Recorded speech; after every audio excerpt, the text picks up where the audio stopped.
Hey, if you're wondering what the heck is going on in the real estate market, especially in Roseville, well, you're not alone. There's a lot of us that are wondering what the heck is going on. So in this video, I'm gonna let you know what happened in the month of September. This is a September market update report.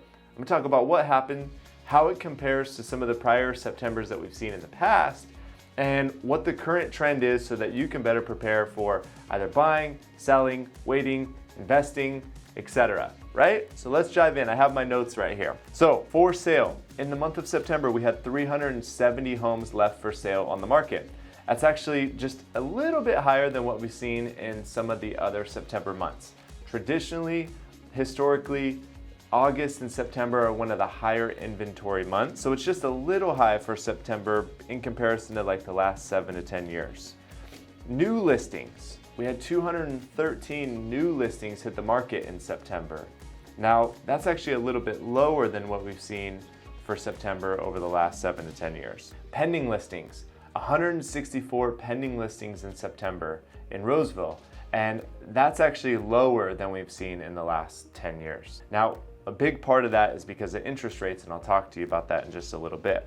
Months of inventory, we had 2.3 months of inventory. That's the highest that we've seen since 2016. So it's the highest we've seen in 6 years. Now let's get into what most home buyers and sellers want to know about, which is the numbers, prices. How much are homes selling for? How much equity do I have? What can I expect to purchase a home for?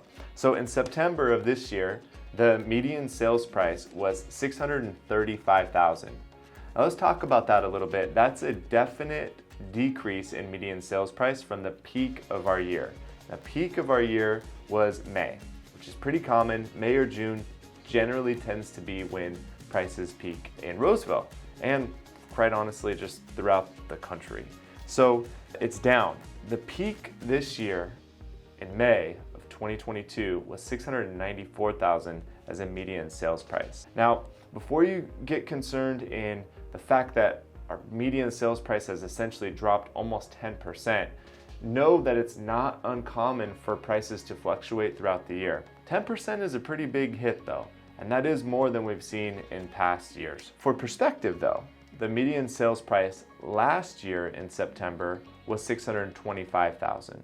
So year over year, we haven't started entering into depreciation necessarily, because depreciation is measured over a year period of time, but we have definitely dipped in price. The median asking price is $673,000, median sales price $635,000, which I mentioned earlier. So that is quite a big gap in what people are selling for. Actually, homeowners in September sold for 96% of their original asking price, which is basically the lowest that we've seen over the last 15 years, 96%. Part of that had to do with the fact that homeowners were listing their homes for prices based on peak numbers.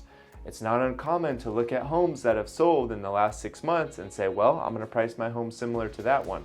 Well, remember we talked about May was when we saw peak numbers. So if homeowners are basing this listing price of their home based on when we peaked, well, that got them into trouble, and essentially they had to reduce their price in order to sell, and it looks like the average person had to reduce their price by 4%, which is the biggest that we've seen so far. The average days on market for homes in September was 36, which is just about in line with what other September months have seen. Now, taking out of consideration like 2020, 2021 were just, very aggressive times where everything sold very, very fast, but 36 is not unusual. I will note though, we saw 7% interest rates in September. There were far less pending homes in September. October will probably paint a little bit worse of a picture in terms of market movement. There will be less homes that have sold. The days on market currently for homes that are available right now is about 52 days on average. So we'll see a lower absorption rate, less homes that have gone pending, and a longer amount of time that homes have been on the market. Why? Why are we seeing such a slowdown in the market? Well, the big thing that everybody's talking about, and it's the most obvious reason for a slowdown, is the interest rate. Interest rate hit 7%. It's hovering between the high 6s and low 7s, and quite honestly, it just had a really big impact on the affordability of homes in our market across the nation. So we've definitely started to slow down. The buyer pool that we've seen has started to slow down. It's just maybe not as possible for people to buy a home now with the rates the way they are. Why else? So again, I mentioned pricing. Sellers base their list price on the homes that had sold in peak months. And as we know, that's just not realistic for the market that we're seeing right now. Also, it was really tough to price a home over the last couple of months because we didn't have a clear trend. Also, the interest rates took a massive uptick in just a very short period of time. So a lot of sellers did not see that coming. In fact, I didn't see that coming. Most of the experts that I follow predicted that interest rates wouldn't hit 7% until like Q2 of 2023. And we are there now. The current rumor and unfortunate reality is that we may continue to see interest rates go up, which may continue to put pressure on home values, and we might continue to see a decline in home values throughout the rest of the year. Okay, so now you know what occurred in September and how it compares to some of the months before.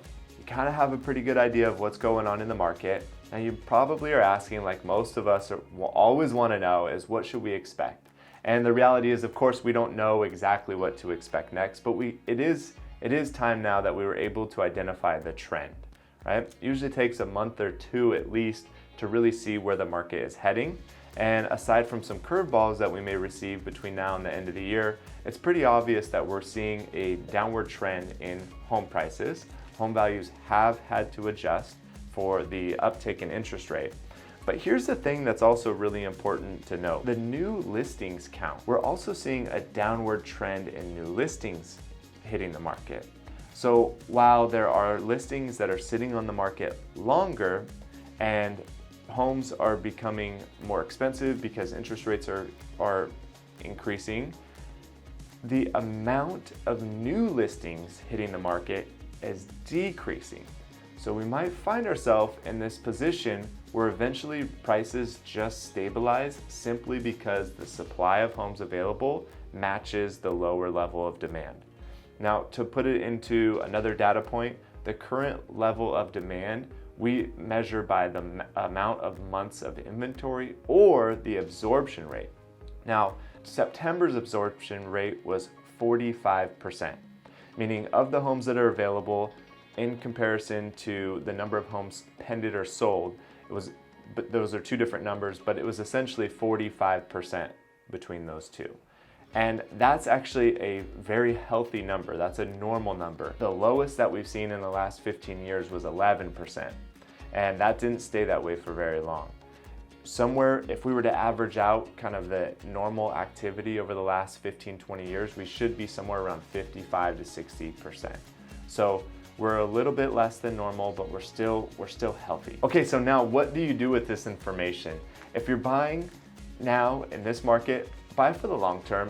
Understand that there is going to be some fluctuation in the market. Interest rates could potentially go up, so we do recommend honestly buying as soon as you possibly can so that you avoid paying a maybe a 9% interest rate or a 10% interest rate, which is what some of the rumors are, but nobody knows for certain if that's going to happen. But buy now and buy for the long term. Get the best possible deal that you can. My personal belief is buy the ugly house that needs a little bit of TLC, something that you can get into at a lower cost, negotiate a better deal, and that you can put some work into and really build up some of your own sweat equity, because that's really where I see the opportunity. Okay, now if you're a seller, if you are selling your home and relocating out of state, well, then I might have one set of advice for you. If you are selling your home and purchasing another one within the area, I have another piece of advice for you. But the reality is this: if you are selling your home, you may want to do it sooner than later. And the reason being is there's so much uncertainty in the market. There's clearly a trend that prices are going down.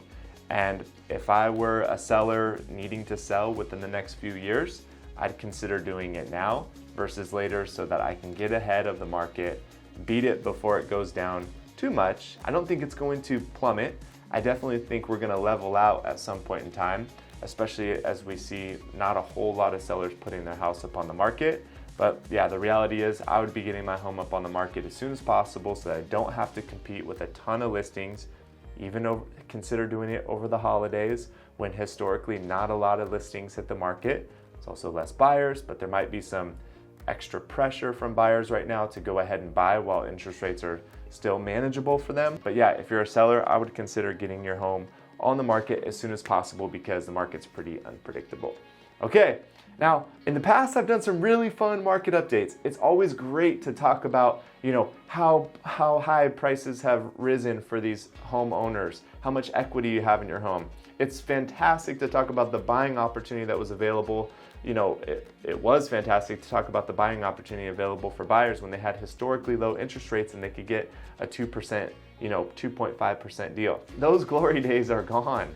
Those were unprecedented times, and as much as we said it in all of our videos on my team and other experts in the industry, we will likely not see those days again. However, there's still opportunity out there now more than ever. Putting a solid strategy together is really the only way you can win in this market. And that's what we're passionate about. We're constantly, every single day, looking for new ways to help position our clients to win in the market.